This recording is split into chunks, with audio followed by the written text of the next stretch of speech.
Hello everyone. पिछले part में हमने इलेक्ट्रोकेमिकल सीरीज़ तक कंप्लीट किया था हमारा टॉपिक। तो अगला टॉपिक हमारा रिलेशनशिप बिटवीन केमिकल एनर्जी या फिर electric energy and Gibbs free energy.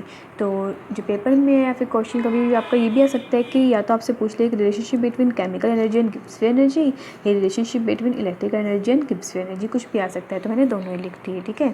तो हम स्टार्ट करते हैं। सबसे पहले इलेक्ट्रिकल एनर्जी वगैरह हमने पढ़ी थी कि हमने इलेक्ट्रोकेमिकल सीरीज़ में क्या पढ़ा था कि केमिकल एनर्जी जो है इलेक्ट्रिकल एनर्जी में कन्वर्ट होती है। तो अगर मैं आपसे पूछूं कि वहाँ पे इलेक्ट्रिकल एनर्जी मतलब इलेक्ट्रिकल वर्क डन होता है कि कितना वर्क डन हुआ, सेम ही बात है ना।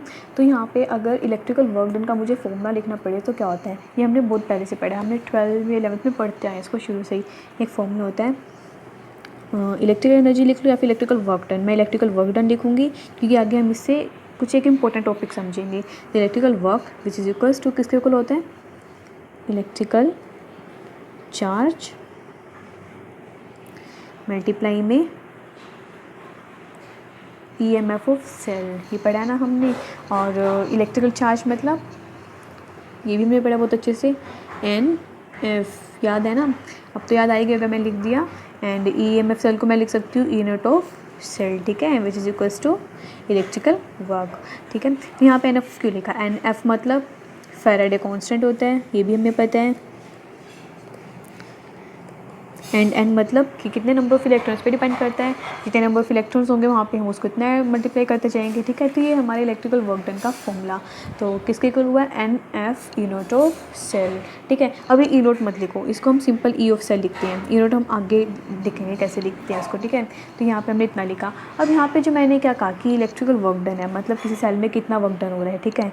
तो वो इसका फॉर्मूला है। अगर हम इसे थर्मोडाइनमिक्स से रिलेट करें तो थर्मोडाइनमिक में अगर आपने मेरी वीडियोस देखी है थर्ड लॉ ऑफ थर्मोडाइनमिक्स की, तो वहाँ पे मैंने बताया था कि जो डेल्टा जी होता है वहाँ पे हमने डेल्टा जी को मैक्सिमम वर्क डन के फॉर्म में यूज़ किया था क्या नहीं किया था। अगर आपने देखी होगी तो आपको ज़रूर पता होगा कि वहाँ पे हमने डेल्टा जी को मैक्सिमम वर्क डन के रूप में यूज़ किया था, के फॉर्म में यूज़ किया था।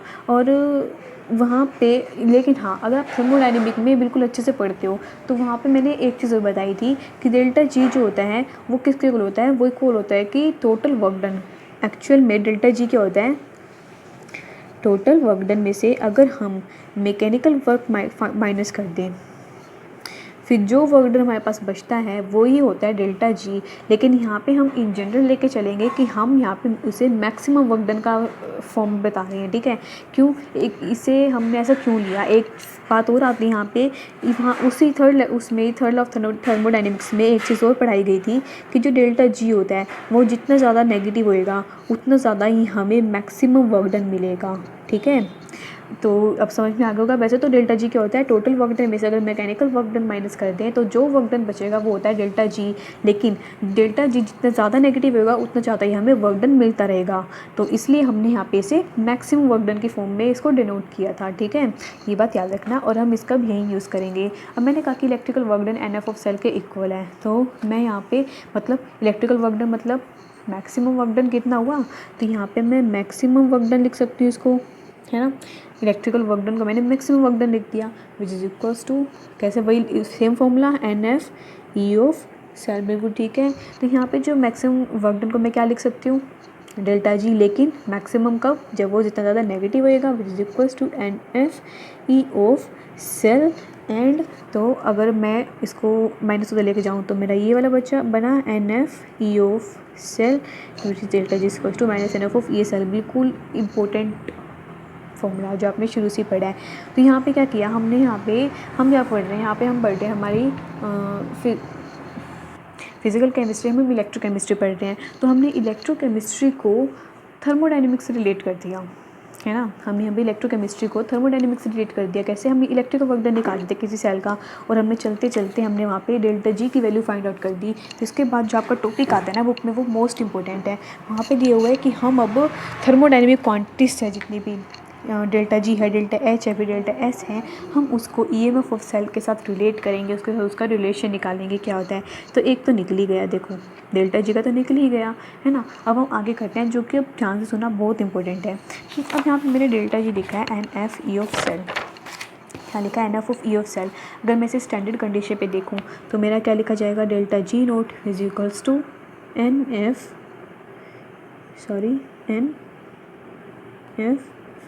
ई नोट ऑफ सेल माइनस का, ठीक है, ये लिखा जाएगा। तो मैंने यहाँ पे एक टॉपिक कंप्लीट होता है। मैंने यहाँ पे डेल्टा जी और ई ऑफ सेल के बीच में ई एम ऑफ सेल के बीच में मैंने रिलेशन फाइंड आउट कर दिया, एक टॉपिक कंप्लीट। अब हम करेंगे सेकेंड थर्मोडायनेमिक क्वांटिटी। हम यहाँ पे 3 लेके चलेंगे, मैंने बताई थी, डेल्टा जी लेंगे, डेल्टा एच लेंगे एंड डेल्टा एस। इन तीनों का रिलेशन हम इसके साथ निकालेंगे। तो एक तो कंप्लीट एंड सेकेंड रिलेशन, मैं दोबारा से बता रही हूँ, बहुत इंपॉर्टेंट है, ध्यान से समझना। तो अब देखो मैंने यहाँ पे एक रिलेशन, अभी हम इसका यूज़ करेंगे, ये हम आगे चलते रहते हैं ना एक एक के यूज़ करके। तो delta G is equals to minus N F, मैं इसको ई, यार ये हर बार गड़बड़ हो जाती है, मैं इसको एन एफ ई लिख देती हूँ normal, E naught of cell लिखने की बजाय या फिर ई ऑफ सेल लिखने की बजाय मैं इसको एन एफ ई लिख देती हूँ, ठीक है। तो यहाँ पे देखो मैं क्या करूँगी, delta G is equals to delta H plus T delta G upon में curl T at constant pressure. अगर आप में से किसी ने भी थर्ड लॉ ऑफ थर्मोडायनेमिक्स देखा है तो आपको ये फॉर्मूला तभी याद आ जाएगा इसी वक्त देख के कि ये कौन सा रिलेशन था। ये थी गिब्स हेल्महोल्ट्ज़ इक्वेशन, है ना, जो सबसे इम्पोर्टेंट थी। गिब्स हेल्महोल्ट्ज़ इक्वेशन है ये, है ना। अब हम यहाँ पे डेल्टा जी को इससे रिप्लेस कर देते हैं, minus N F E is equals to delta H plus T curl minus N F E upon में curl T at constant pressure. अब यहाँ पे ये माइनस है, माइनस ख़त्म कर लो, और ये तो आप खुद भी कर सकते हो, N F E which is equals to delta H minus का हो गया प्लस एन एफ, बाहर ले लेती हूँ मैं इसको, और टी ऐसे कैसे, और कर्ल, क्योंकि तो दोनों कांस्टेंट है ना, इनके साथ तो कर्ल आ ही नहीं सकता, कर्ल ई अपॉन में curl T at constant pressure. सबसे इम्पोर्टेंट रिलेशनशिप। तो उसके बाद हम यहाँ पे ई के साथ इसका रिलेशन निकाल लेते हैं। तो यहाँ पे ई की वैल्यू को मैं निकालूँ तो क्या आएगी, एन एफ डिवाइड हो जाएगा, तो क्या बनेगा, डेल्टा एच में N F plus T curl E upon में curl T at constant pressure. ये हो गया हमारा सेकंड रिलेशन कंप्लीट, ठीक है। यहाँ तो हमारा फर्स्ट हो गया था और हमने फर्स्ट कर दिया था। अब हमें डेल्टा एच को ई के साथ कनेक्ट करना था, तो हमने डेल्टा एच को ई के साथ भी देख लिया इसका रिलेशन। लेकिन मैंने यहाँ पे कहा कि सबसे इम्पोर्टेंट ये है, कैसे है, इससे हम ना ये पता कर सकते हैं कि इससे हम क्या पता कर सकते हैं इस रिलेशन से, कि जो हमारी इलेक्ट्रिकल एनर्जी है किसी सेल के अंदर, जितनी हमारी इलेक्ट्रिकल एनर्जी प्रोड्यूस होगी, क्या वो उस रिएक्शन में जितनी भी हीट होएगी, डेल्टा एच मतलब हीट ऑफ रिएक्शन, उससे बड़ी होएगी, उससे ज़्यादा होएगी, उससे कम होएगी। कैसे, वो देखो यहाँ पे मैंने क्या कहा, यहाँ पे रिलेशन दिया हुआ है एन एफ ई क्या है यहाँ पे, इलेक्ट्रिकल एनर्जी। तो इलेक्ट्रिकल एनर्जी और हीट ऑफ रिएक्शन के बीच में हमारा रिलेशन है, जिससे इस रिलेशन से हम ये पता कर सकते हैं कि हमारी electrical energy heat of reaction से बड़ी होगी या इक्वल होगी या कम होगी। देखो यहाँ पे जो पहले हमने ये रिलेशन देखा, डेल्टा ई अपॉन में डेल्टा टी, इसी से पता चलेगा। क्यों, क्योंकि हमारा मेन जो रिलेशन है हमारा इसी से निकल के आता है।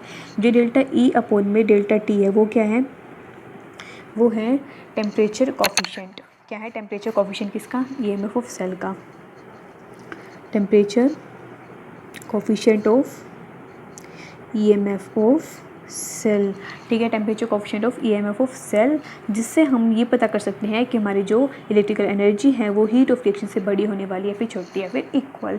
कैसे, अगर हमारी जो ये वाली वैल्यू है, अगर ये मेरी वैल्यू 0 के इक्वल हो जाए, किसके, 0 के, तब खुद ही देख लो, अगर मैंने इसको 0 कर दिया तो ये दोनों इक्वल है ना, ये दोनों क्या हो गए, इक्वल हो गए। लेकिन अगर मैं इसको 0 से बड़ा कर दूँ, ठीक है, अगर ये इसकी वैल्यू जो है 0 से ज़्यादा आई, मतलब पॉजिटिव में आई, तो 0 से ज़्यादा आई तो आप खुद ही देख लो, अगर ये वैल्यू 0 से ज़्यादा आएगी मतलब ये बड़ी होगी वैल्यू, ये बड़ी हुई तो जितनी ज़्यादा बड़ी है मेरी वैल्यू उतना ज़्यादा ही आंसर पॉजिटिव में, तो इसका मतलब एन एफ ऑफ ई इस बार ज़्यादा होगा। और अगर मेरी ये ई डेल्टा ई अपॉन में डेल्टा टी मैंने छोटा लिया, अगर ये छोटी आई, नेगेटिव वैल्यू है, अगर इसकी 0 से कम है, अगर ये क्या है, अगर ये लेस देन 0 है, तो मतलब सबसे ज़्यादा नेगेटिव में गई, सबसे ज़्यादा नेगेटिव में गई, जो आंसर आएगा वो भी नेगेटिव में आएगा। तो इसका मतलब इस बार डेल्टा एच ज़्यादा होएगा, नेगेटिव डेल्टा एच बड़ा होएगा, मतलब आपके पास जो एन एफ ई है वो छोटा होएगा। ठीक है, तो आपको समझ में आ गया होगा, बहुत ईजी है, आप इसे खुद ही रिलेट कर लो कि अगर ये इक्वल हुआ, अगर ये ज़ीरो तो ये दोनों इक्वल, अगर ये बड़ा हुआ तो ये बड़ा, और अगर ये छोटा हुआ तो ये भी छोटा। ठीक है, तो ये था हमारा सबसे इंपॉर्टेंट रिलेशनशिप जिससे क्वेश्चन भी आते हैं।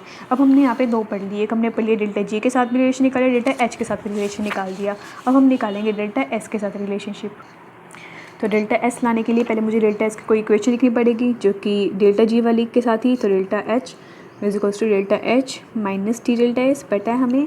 ठीक है, अब हम यहाँ पे क्या करते हैं, delta H is equals to minus T delta S. Delta S को मैंने अलग से थोड़ी वैल्यू निकाल दी। ठीक है, अब हमने वही पीछे गिब्स हेल्महोल्ट्ज़ इक्वेशन दोबारा से लिखते हैं, delta H is equals to delta G इसको delta H plus T curl delta G upon में curl T at constant ratio.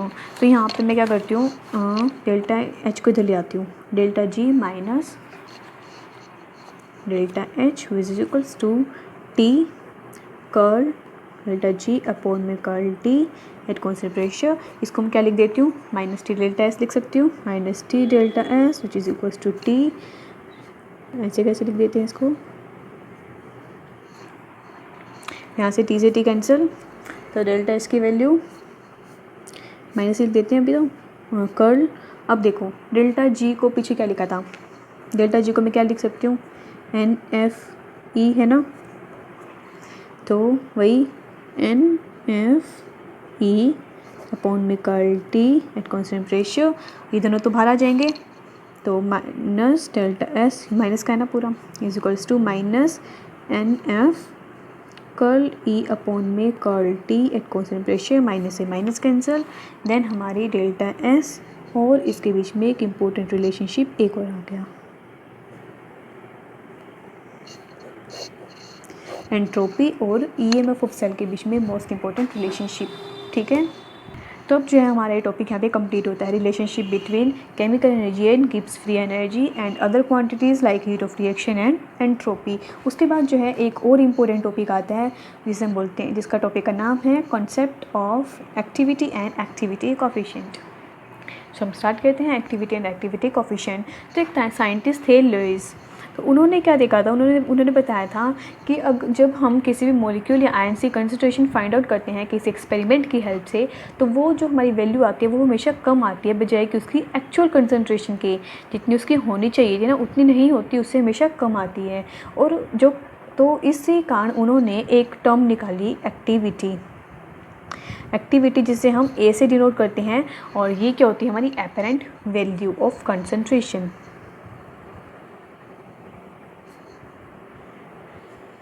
Apparent value of concentration को हमने टर्म दी एक्टिविटी, ये साइंटिस्ट लुईस ने निकाली थी। ठीक है, और या फिर हम इसे क्या बोल सकते हैं, इफेक्टिव कंसंट्रेशन। स्पेलिंग थोड़ी मिस्टेक हो सकती है, प्लीज़ चेक कर लेना। ठीक है, तो इसका एक फॉर्मूला आता है एक्टिविटी का फॉर्मूला होता है A is equals to gamma into में एम।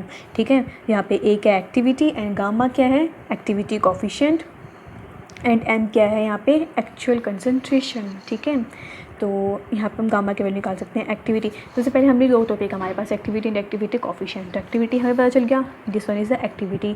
तो एक्टिविटी कोफिशिएंट गामा है, activity coefficient and activity coefficient क्या है, एक्टिविटी कोफिशिएंट इज गामा। तो इसकी वैल्यू क्या आएगी, ए अपॉन में एम। ए अपॉन में मतलब ए क्या है इफेक्टिव कंसंट्रेशन और एम क्या है एक्चुअल कंसंट्रेशन, वही आता है क्या एक्टिविटी कोफिशिएंट। तो अब यहाँ पे हमें पता है कि एक्चुअल कंसंट्रेशन हमेशा ज़्यादा रहती है बजाय कि जो हम एक्सपेरिमेंट से फाइंड आउट करते हैं। तो इसका मतलब एम हमेशा ज़्यादा रहेगा ए से, तो इसका मतलब जो गामा की वैल्यू है वो हमेशा 1 से छोटी रहेगी। ठीक है, ये फैक्ट है, मतलब याद कर लेना। याद क्या करोगे, समझ में आ ही गया होगा कि एक्चुअल कंसंट्रेशन हमेशा ज़्यादा रहती है बजाय कि एक्सपेरिमेंटल वैल्यू से, तो गामा हमेशा लेस देन 1 रहने वाला है। तो इससे एक बात और पता चलती है कि किसी भी स्ट्रॉन्ग इलेक्ट्रोलाइट का गामा, मतलब किसी भी स्ट्रॉन्ग इलेक्ट्रोलाइट की एक्टिविटी कोफिशिएंट हमेशा ही लेस देन 1 रहेगी। ये आपकी बुक में as it is point given है, एक बार ज़रूर देखना। ठीक है, और और क्या कि जितना भी हम डाइल्यूट करते जाएंगे किसी सॉल्यूशन को तो उसकी गामा उतनी ही डिक्रीज़ होती जाएगी। ठीक है, ये 2 पॉइंट हैं, ईजी है, एक बार आप अपनी बुक में ज़रूर पढ़ना। ठीक है, आपके बुक में अलग से गिवन दिया हुआ है कि जितने भी स्ट्रॉन्ग इलेक्ट्रोलाइट उसकी गामा हमेशा लेस देन 1 और जितना डाइल्यूट सॉल्यूशन उसका गामा उतना ही ज़्यादा छोटा। ठीक है, तो एक बात और, मैंने अभी यहाँ पे कहा एक्टिविटी एक टर्म दी थी मैंने यहाँ पे विच मैंने देखो जिसको हमने ए से रिप्रेजेंट किया था, इट्स एक्टिविटी। तो ये एक्टिविटी है क्या? एक्टिविटी मतलब किसी इलेक्ट्रोलाइट की बात हो रही है, तो किसी सॉल्यूशन के अंदर 2 इलेक्ट्रोलाइट होती हैं, 2 इलेक्ट्रोलाइट होते हैं, एक पॉजिटिव एक नेगेटिव वाला। तो इन शॉर्ट जो ए की वैल्यू पता है क्या आती है? ए पॉजिटिव और ए नेगेटिव। अगर वहाँ पे एनायन है तो वहाँ पे कैटायन भी है, तो इसका मतलब जो ए है वो ए पॉजिटिव और ए नेगेटिव का प्रोडक्ट है। अगर मैं इसको सिंपल लिखूँगी तो मैं इसे ए लिखूँगी, लेकिन अगर मैं इसे ए पॉजिटिव और ए नेगेटिव अलग अलग रिप्रेजेंट कर रही हूँ उस जो मैं क्वेश्चन करूँगी उसको मैं उसमें अगर मैं ए पॉजिटिव ए नेगेटिव अलग अलग ले रही हूँ तो वहाँ पर मैं ए स्क्वायर लिखूँगी। ठीक है, ए पॉजिटिव ए नेगेटिव का ही प्रोडक्ट होता है ए, ये बात याद रखना। और जो मैंने ये पॉजिटिव नेगेटिव लिखे है ना, तो यहाँ पे कुछ भी हो सकता है, ज़रूरी नहीं है कि मेरा जो इलेक्ट्रोलाइट है वो सिंगल ही पॉजिटिवली चार्ज हो, क्या पता वो ZnCu की तरह हो जिसमें 2 पॉजिटिव होता है। तो ये जो कंडीशन है ना वो सिर्फ है यूनिवेलेंट इलेक्ट्रोलाइट्स के लिए, मतलब जो कि सिंगल चार्ज होता है ना, जिसमें खाली पॉजिटिव होता है, तो उसके लिए जो ए है वो ए पॉजिटिव ए नेगेटिव के इक्वल होता है। बस ये बात याद रखना, जो ए है वो अकेला ए नहीं है, उसके अंदर ए पॉजिटिव और नेगेटिव दोनों का प्रोडक्ट है और वो डिपेंड करता है कि उसके अंदर कितने इलेक्ट्रोलाइट्स हैं। ठीक है, कितने इलेक्ट्रोलाइट्स मतलब कितने आयन्स हैं वहाँ पे। तो हमारा नेक्स्ट टॉपिक आता है मीन एक्टिविटी कोफिशिएंट।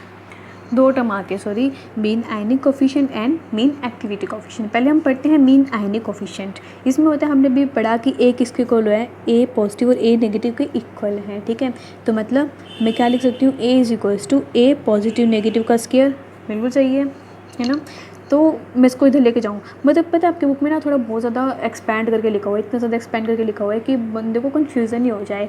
तो मैं एक बार आपको बिल्कुल सिंपल तरीके से बताती हूँ। तो यहाँ पे मैं ए को क्या लिख सकती हूँ, ए पॉजिटिव नेगेटिव को √A, मतलब √A मतलब अब ए को क्या लिख सकती हूँ, ए पॉजिटिव ए नेगेटिव, मतलब A positive and A negative, यही आपके बुक में लिखा हुआ है। कहीं को तो समझ में नहीं आया होगा, तब तो समझ में आ गया होगा ना कि ए क्या है, ए पॉजिटिव नेगेटिव, मतलब ए पॉजिटिव नेगेटिव का स्क्वायर लिख सकते हैं। तो A positive negative square which is equals to A, अगर मैं एक पॉजिटिव नेगेटिव अकेला लिखूँ तो इसके ऊपर √ गया, और ए होता क्या है, ए पॉजिटिव नेगेटिव ही होता है ना। बिल्कुल ऐसी है, कुछ नहीं है, बिल्कुल ऐसे लिखा हुआ, फालतू में लगा लो यार, मतलब कुछ भी नहीं है, ये हमें पता ही है, कभी उधर टर्म लिख दी कभी उधर टर्म लिख दी और कुछ नहीं कर रखा, बस समझने के लिए है, लेकिन पेपर में आएगा तो लिख के भी आना पड़ेगा, है ना। अब हम पढ़ते हैं मीन एक्टिविटी कोफिशिएंट। हम अभी क्या पढ़ा, हमने पढ़ा मीन आयनिक कोफिशिएंट, अब हम पढ़ते हैं mean activity coefficient. Mean activity coefficient क्या, एक्टिविटी कोफिशिएंट क्या, गामा वाली, तो बिल्कुल वही सेम, गामा किसके इक्वल होता है, वो भी ऐसी gamma positive, gamma positive gamma negative, मतलब मैं इसे क्या लिख सकती हूँ, गामा पॉजिटिव नेगेटिव का स्क्वायर, एंड फिर वही गामा किसके इक्वल आ गया, गामा पॉजिटिव नेगेटिव किसके इक्वल आएगा, गामा का √ which is equals to gamma positive and gamma negative, बिल्कुल इसकी तरह। ठीक है, इसमें बस इतना ही था। अब हम यहाँ पे हमारा मेन टॉपिक स्टार्ट होता है, अब जो मेन हमारा रिलेशनशिप है वो अब स्टार्ट होएगा।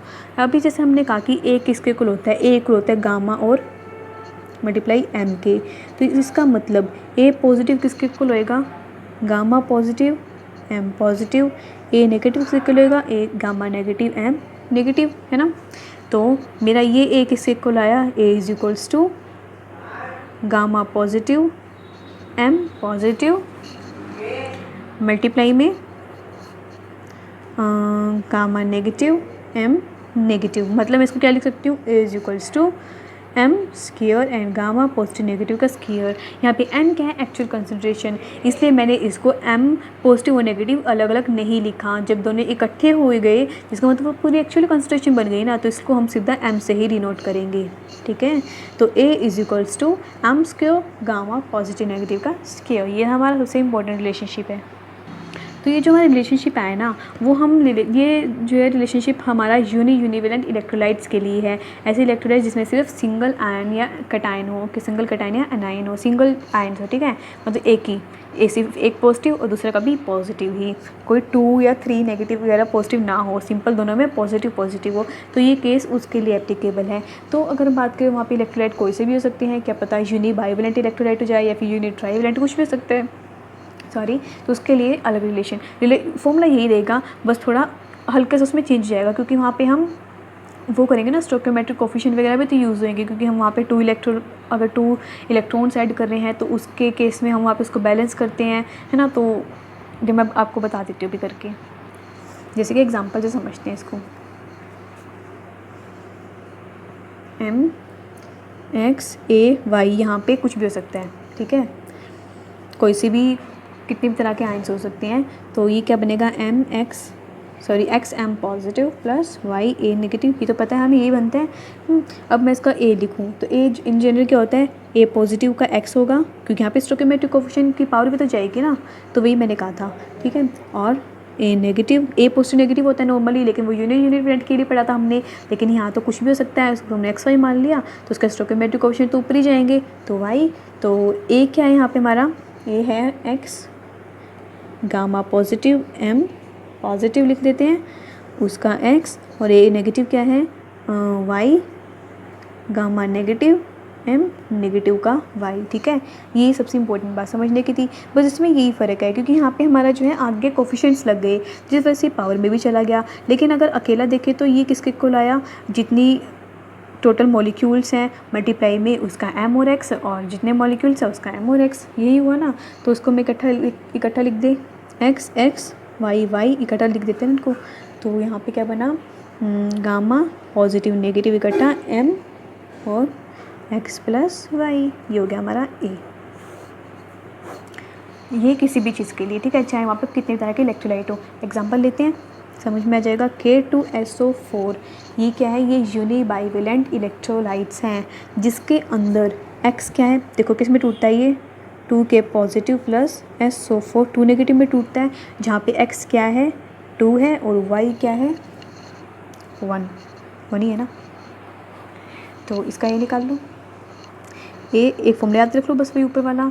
तो x की पावर x मतलब 2 की पावर 2, y की पावर y मतलब 1 की power 1, and gamma positive negative m x plus y मतलब 2 प्लस 1, एंड फॉर्म आंसर क्या आ गया हमारा, 2 2 4 4, गामा पॉजिटिव नेगेटिव m, इसका भी क्यूब, इसका भी क्यूब, ठीक है। सबसे इम्पोर्टेंट है और सबसे ईजीएस्ट है, ठीक है। और ये जो है हमारा पेपर में बहुत ज़्यादा आते हैं, एक्टिविटी कोएफिशिएंट, इसकी मीन एक्टिविटी निकालो, और सबसे इंपॉर्टेंट टॉपिक भी है, सबसे इजी भी है, कुछ भी नहीं करना पड़ा, सिर्फ लास्ट में ये चीज़ याद रखनी है। ये हमारा रिलेशन किसी के लिए भी एप्लीकेबल है, और वो हमने जो पहले रिलेशनशिप पढ़ा था वो हमारा यूनिवैलेंट के लिए था, कोई फ़र्क नहीं है। बस वहाँ यहाँ पे क्या है हमारे, क्योंकि यहाँ पे कोफिशिएंट ऐड हो जाते हैं, जिस वजह से हमें उसकी वजह सॉल्विंग करनी पड़ेगी ना, तो बस थोड़ा फॉर्मूला चेंज हो गया और कोई बात नहीं है, ठीक है।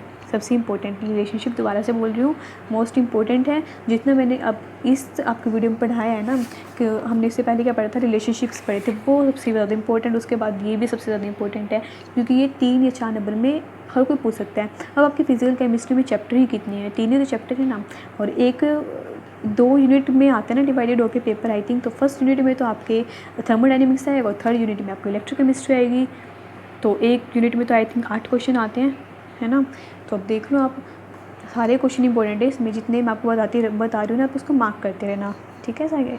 तो इसके बाद हम नेक्स्ट वीडियो में पढ़ेंगे हमारा नेक्स्ट इक्वेशन, जो कि वो भी इम्पोर्टेंट है, ठीक है। सो नेक्स्ट वीडियो मिलते हैं, बाय बाय।